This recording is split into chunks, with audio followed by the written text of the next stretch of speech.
This episode is brought to you by Indeed. When your computer breaks, you don't wait for it to magically start working again. You fix the problem. So why wait to hire the people your company desperately needs? Use Indeed's sponsored jobs to hire top talent fast. And even better, you only pay for results. There's no need to wait. Speed up your hiring with a $75 sponsored job credit at Indeed.com/podcast. Terms and conditions apply. Running a business comes with a lot of what-ifs. But luckily, there's a simple answer to them. Shopify. It's the commerce platform behind millions of businesses, including Thrive Cosmetics and Momofuku. And it'll help you with everything you need. From website design and marketing to boosting sales and expanding operations, Shopify can get the job done and make your dream a reality. Turn those what-ifs into... Sign up for your $1 per month trial at shopify.com/special offer. With a major selection of the looks your kiddos love starting at just $4 in the Walmart app, a new school year means a stylish new them. Who knew? Find skater skirts and Crocs that say, I'm casual but cool. Sparkly sneakers that say, it's my classroom, you're just learning in it. And preppy polos that say, I'm the teacher's pet, even if they're mommy's menace at home. Find their favorite styles starting at just $4 in the app. The Walmart you thought you knew is now new. Ryan Reynolds here from Mint Mobile. With the price of just about everything going up, we thought we'd bring our prices down. So to help us, we brought in a reverse auctioneer, which is apparently a thing. Mint Mobile Unlimited Premium Wireless. How to get 30, 30, bit to get 30, bit to get 20, 20, 20, bit to get 20, 20, bit to get 15, 15, 15, 15, just $15 a month? Sold! Give it a try at mintmobile.com/switch. Upfront payment of $45 for 3-month plan equivalent to $15 per month required. New customer offer for first 3 months only. Speed slow after 35 gigabytes if network's busy. Taxes and fees extra. See mintmobile.com. USAA knows dynamic duos can save the day, like superheroes and sidekicks or auto and home insurance. With USAA, you can bundle your auto and home and save up to 10%. Learn more and get a quote at usaa.com/bundle. Restrictions apply. This episode is brought to you by LifeLock. Between two-factor authentication, strong passwords, and a VPN, you try to be in control of how your info is protected. But many other places also have it, and they might not be as careful. That's why LifeLock monitors hundreds of millions of data points a second for threats. If your identity is stolen, they'll fix it, guaranteed, or your money back. Save up to 40% your first year. Visit lifelock.com/podcast for 40% off. Terms apply. Welcome to the HCI family of podcasts. We're your source for personal, professional, and organizational growth and development. We share our own original research, explore industry trends, and interview executives and thought leaders from across the globe. Join us for practitioner-oriented content around all things leadership, HR, talent management, organizational development, and change management. Maximize your personal and organizational potential with the HCI family of podcasts. David Evans, welcome to the conversation today. Thank you, John. Great to be here with you. It is a pleasure to be with you. You're joining us from Napa, California. I'm south of Salt Lake City in Utah. And today we're going to be talking about the use of AI coaching bots in management coaching and training. This is kind of the brave new world, kind of the frontier of coaching and executive coaching, training, and the use of AI. I think when we think about technology and we think about disruptive innovations, there's all sorts of things that may come to mind. And when you rewind, 18 plus months ago, and you think about ChatGPT emerging, there are all sorts of disruptions that, came about because of it. And within the learning and development space and within the executive coaching space, I think immediately folks like us started to think about, what about coaching bots? What about how that could disrupt the space? And I don't know about you, but almost immediately I started playing around with how can I train a coaching bot and how good would it actually be? And even back then in the early days, I remember when ChatGPT came out, like literally within that first week, I started training some coaching bots just to see like what it would be like. And I'm like, this isn't half bad. And obviously things have even improved dramatically over the last 18 plus months. So we're going to explore this together today and see like what is the wild, wild west of AI in the world of learning and development and management coaching and training. and what does that mean for the future? As we get started, I wanted to share David's bio with everybody. David Evans is the Vice President of Product at New Level Work, formerly Better Manager. In this role, David is responsible for overseeing the product vision and strategy for the company, helping it to achieve its mission of making thriving at work the norm by developing better leaders. Prior to joining New Level Work, David led talent success at Amplitude, where he's supported the growth of managers and their teams, scaling company culture as the business scaled. Now, I could go on. There's so many different things David has achieved in his career, but I'm going to pause there, David. Anything you would like to highlight from your background, personal context, your career, before we dive on in further?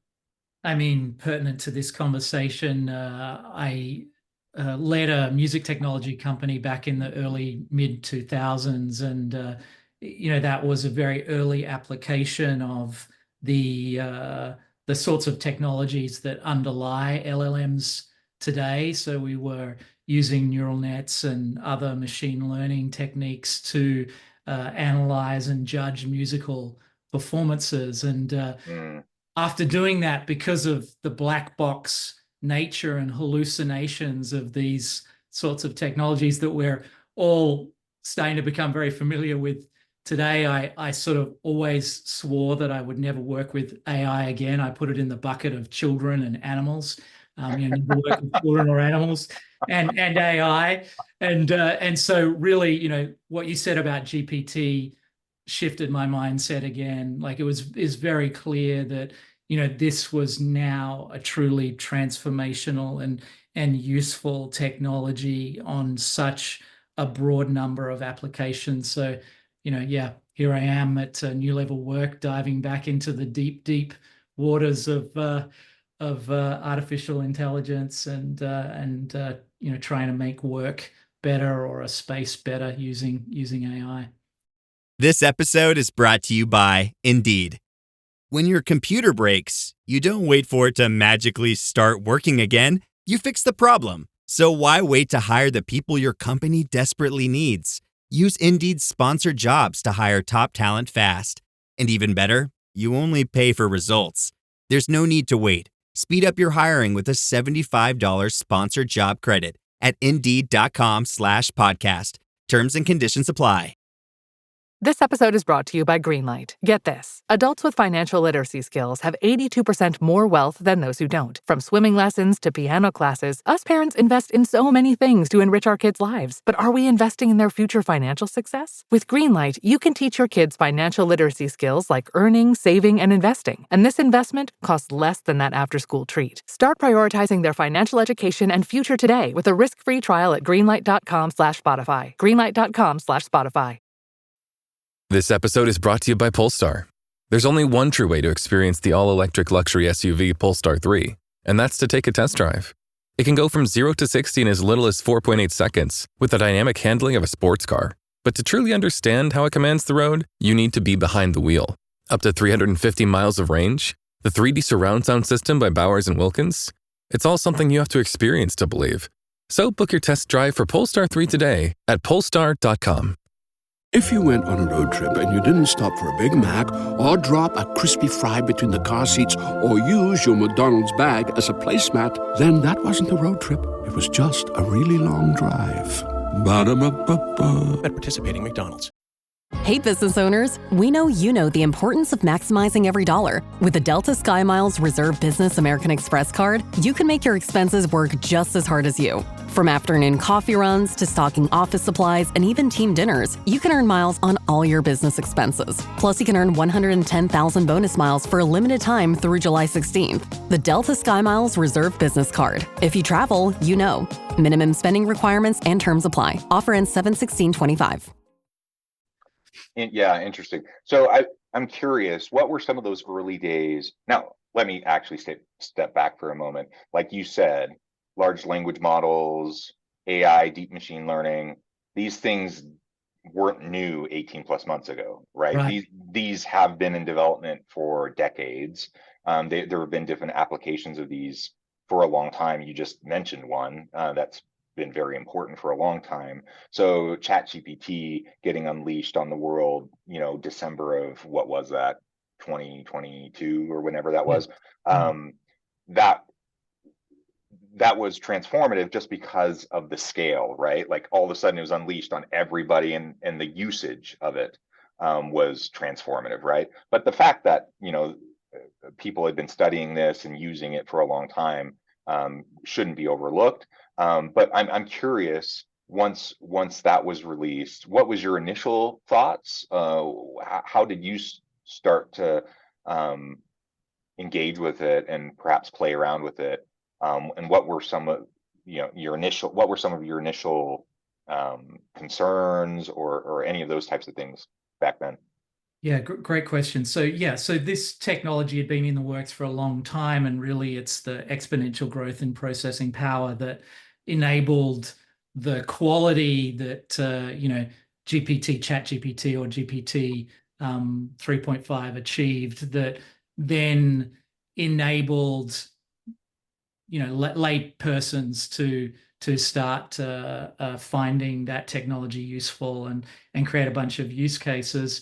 I think one of the big issues with 3.5, as well as 4 and Omni as well, 4.0, and any of the sort of large language models that we have access to in the world right now, is just that they're trained on the internet. And so for coaching purposes and training purposes, that's a problem because, as we all know, there's a lot of trash on the internet.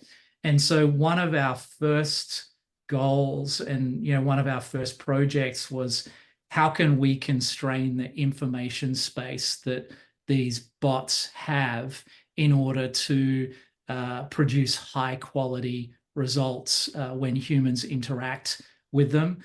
So one piece was the information space. And then the second challenge we immediately wanted to overcome was, how do we improve the ability for humans to prompt the chatbot well? So, a lot of people, when they first start interacting with GPT or, any of these other LLMs, they use very generalized prompts. And, what we saw very quickly was that prompt engineering is a skill. And, we know that people with strong prompt engineering skills are getting paid hundreds and hundreds of thousands of dollars, if not millions of dollars a year, because, the ability to get maximum performance from these bots is the skill of prompt engineering. And so, I think those two things were the biggest challenges to this technology being useful. I think in particular in growing and developing managers and leaders. So one, just the quality of the responses, and two, the quality of the prompt. Yeah, I noticed that too. And it was incredible back then.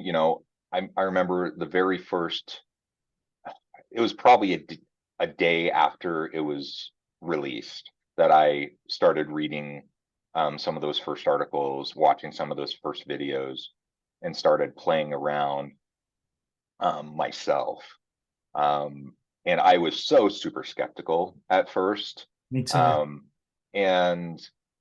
But it only took half an hour of playing around with it until that skepticism quickly faded away. And there were still problems with it, don't get me wrong. Like, immediately I saw, okay, this isn't perfect by any means, but the skepticism started to fade away, and I started to realize, prompt engineering is going to be important. There's going to be hallucinations, there's going to be problems, absolutely, but my goodness, is there power here, and are we going to be able to leverage this in all sorts of new powerful ways that we haven't even thought of yet, right? And it's only vastly improved over the last 18 months. And like you said, the rise of computing power just continues to grow exponentially. And so, where we're at today is not where we're going to be at 6 months from now, or a year from now, or 5 years from now. So our ability to continue to improve exponentially the sky's the limit, I guess, in terms of how we're going to continue to be able to improve. So who knows what we're going to be able to do. That brings with it all sorts of questions, all sorts of concerns, or all sorts of ethical concerns with it. That's all sorts of stuff we can unpack. I'm going to set that aside for another day because there's all sorts of other things we can discuss. But I do want to come back now and talk about this within the scope of this, executive coaching space. Because like I said at the very beginning in the introduction, one of the very first things, because I'm in this space, I work with executives, I consult, I do coaching, some of those sorts of things. And I'm like, very quickly, I just played around with it. I'm like, hey, it's not half bad. Like, you get real-time answers. Some of it's generic, some of it's not the best, but we also know not all coaches are the best either. Like mileage varies. And so like it can be kind of impressive. So what have been some of your thoughts as you've used some of these tools? And is there a balance between how we use these types of tools, how we leverage them as coaches ourselves, but also, leveraging them, but also matching them with the human side, I guess? Yeah, great question, John. So, you mentioned that some coaches aren't the greatest, and so I think we've seen now that these LLMs, when properly used, when the information space is constrained, when the prompt engineering is high quality, and then also we have like a complex multi-agent architecture. So just for folks, that might sound like gibberish, but we're using multiple instances of LLMs that have their own very specific jobs and very like constrained use cases and specific prompts that we can, definitely produce a management coach that is much better than a cheap coach. So a lot of large coaching platforms, they will deploy $50 an hour, $70 an hour coaches with no management experience and very little coaching experience to coach new managers. And yeah, I mean, the quality is highly questionable. And I think what we are seeing is that it's easy to, once you constrain the information space of the LLM, to have it teach the skills that we know that new managers need. So, the transition from being an individual contributor to being a manager for the first time is a lot about skills acquisition. And, if you're deploying a cheap coach versus, a complex architecture of LLMs, the complex architecture of LLMs actually knows a lot more about those management skills than the cheap coach does. So, I mean, one of the things that I'm seeing is that that's going to go away. So there is not going to be a role for a coach without any real world leadership experience, management experience, and without any real coaching experience, coaching new managers. I think that's going to go away very quickly. I think, by the end of this year, large enterprises are going to be deploying AI in place of those cheap coaches in that role. I think we'll still see, sort of life coaches supplementing the AI. So the AI will be more focused on teaching the skills.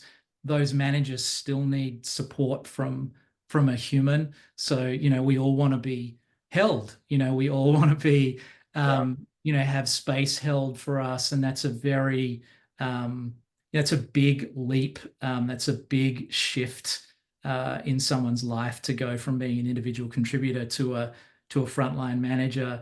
And so in terms of emotional well-being, we'll still definitely see the deployment of real human coaches, and to that particular cohort of managers.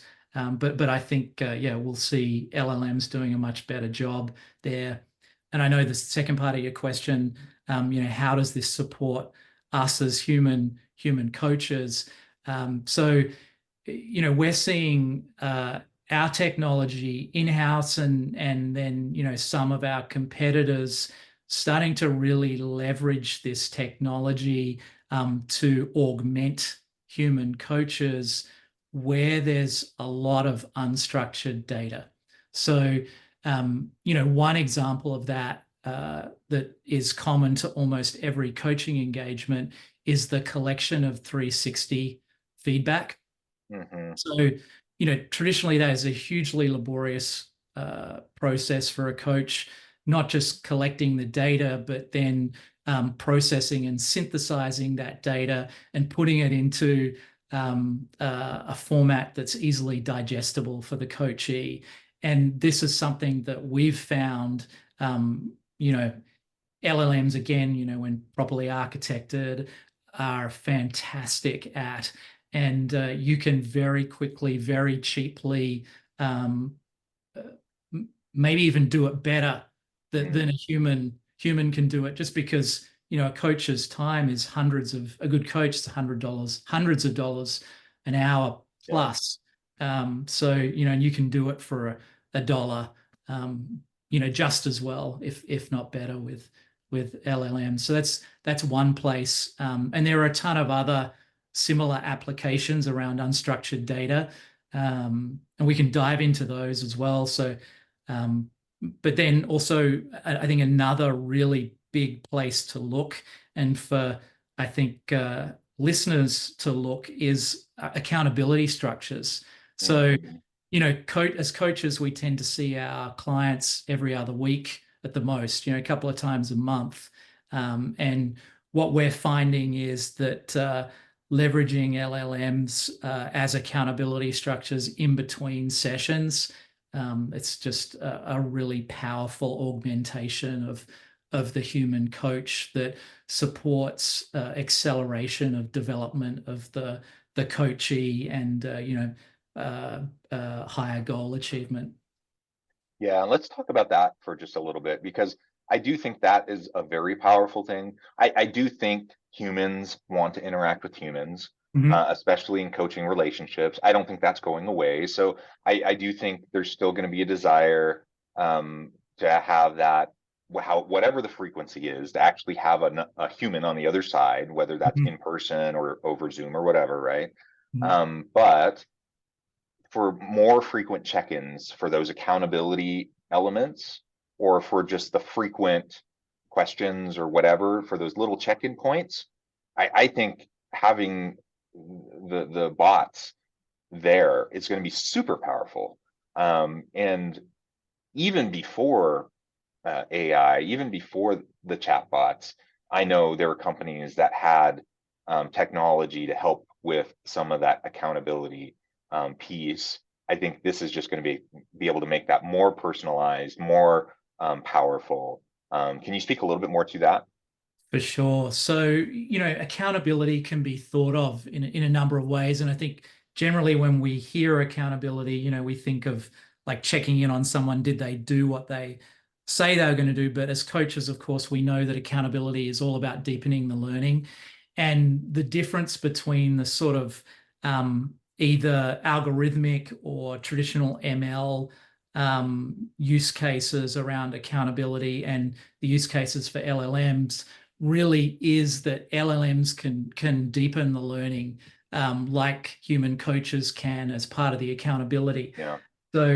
So we've built use cases around that, and one of them is the simple check-in, like did you do what you said you were going to do at this date and at this time? But then for the LLM to actually debrief what happened. So, take on that role of the coach, because the learning that can happen immediately after the action was taken, rather than waiting 2 weeks or whatever it is before the human coach can have that discussion, the opportunity there is just so much greater, and the learning can then continue and deepen throughout those gaps. Something else we've seen work really well is someone's committed to an action, but then they get cold feet.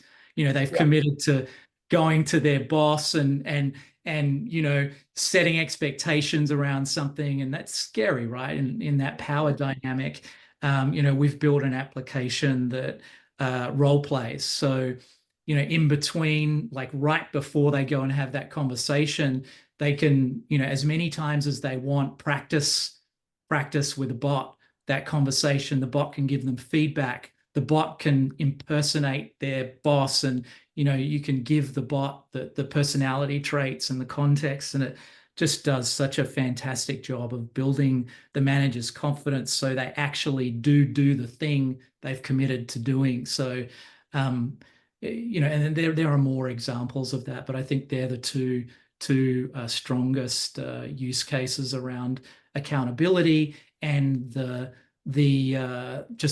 much deeper version of accountability that we can leverage LLMs for, as opposed to algorithmic or quote traditional ML technologies. Yeah, I love it. I really do think there's so many, potential positive applications where we can utilize these tools to supplement what we're doing. So I'm definitely not one, to run around Chicken Little, like, the sky is falling, doomsday, let's, freak out. I just don't think so. I think we look at these tools as opportunities. We figure out how to leverage them to help our clients, to help those around us, to help us. I think we can be better coaches. I think we can better serve our clients as we utilize these tools and other tools. And I think it behooves us to stay on top of these technologies, to try them out, to test them out. All of that is going to help us be better at what we do, and that excites me. I think and I hope that excites everyone in the audience.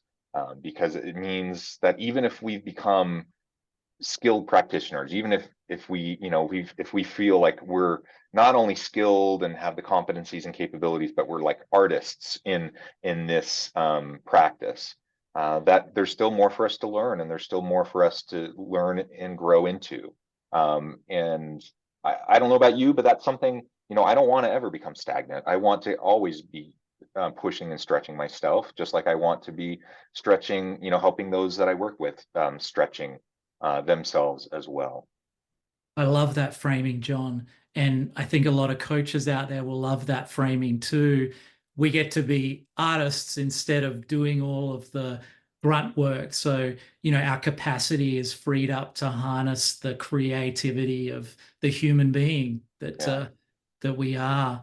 And just for the kind of learning leaders out there and HR leaders out there, the same for you. Like, these LLMs can be used to harness these large unstructured data sets that you have in your organization, all of your performance data, your TA data, et cetera, like all of those interview notes that people have created about new leaders to identify strengths and gaps of that population, to continually update those strengths and gaps based on data that's moving in your organization that previously was not completely unusable, but not so useful. So it can free you up to be more creative as a learning leader, and then also help you to frame that data better when you're speaking to your CFO, your CEO, to the board. LLMs are great at translating that data into the language that the CFO speaks or the board speaks. Anyway, I just wanted to leave folks with that as well. I love it. David, this has just been a real pleasure. I encourage the audience to really take to heart everything that's been said here. David, before we wrap up, I just wanted to give you a chance to share with the audience anything else that you think would be important to leave them with, but also how can they connect with you, find out more about your work, your team, and any other final word that you might have. I would just reinforce everyone going and looking at all of the unstructured data that talent management processes produce. So, any open-ended feedback or survey questions, all of that is your gold mine that LLMs can help you to analyze and synthesize and leverage in growing and developing the people in your organization. Perfect. Perfect. David, again, thank you so much. I encourage the audience to reach out, to get connected, find out more about what David can do for you. And as always, I hope everyone can stay healthy and safe. They can find meaning and purpose at work each and every day. And I hope you all have a great week.